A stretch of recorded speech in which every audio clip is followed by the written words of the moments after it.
පන්සලට ආවා මේ පැතිවල එනවත් දන්නේ නැහැ පින්නතුන ශාස්ත්‍ර කියන්නේ නේ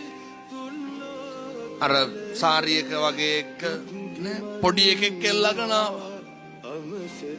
මම අහුව මොකද්ද ඔය තියන්නේ කියලා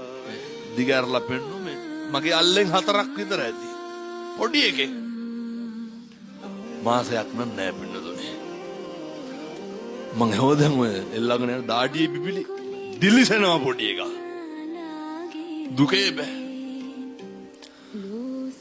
මං හුවා කවුද අම්මා කියලා ඒ ඉතින් අපේ අම්මලාට දරුවෙක් හම්බුනොත් එහෙම ඒක අම්මා කියන්නේ හරි අපහසුයිනේ මගේ ළමයා කිව්වා මං කොහෙන්ද හම්බුනේ වාඩියෙලු එයාලගේ අර වාඩි ගහගෙන ඉන්නේ කොහේ හරි එක්කහුව වෙලා කට්ටියකට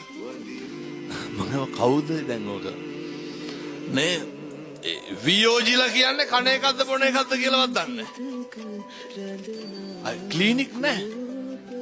ඒ වප්පියෙන් හරි කමන්නේ ඒ මොකකින් හරි පෙකණි වල කැපුවා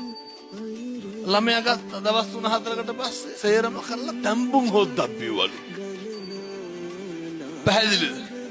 අය වීදුරු පෙට්ටි විස බීජ යන ඒවා ඒ මිඩ්වයිෆ් ඔය ත්‍රිපෝෂ සම්පෝෂ දෙන ඒවා බර කිරණ ඒවා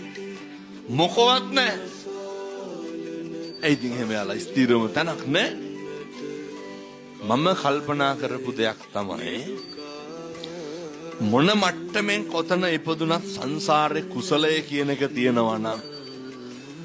සංසාරේ කරපු පේනවද පින් විසින් රකින්න විදිය පේනවද පින්නතුනේ සංසාරේ කරපු කුසල් වලින් රකින්න විදිය කස්සක් හෙම්බිරිස්සාවක්වත් දෙන්න දෙන්නේ නැහනේ ඡායාවන පායිනේ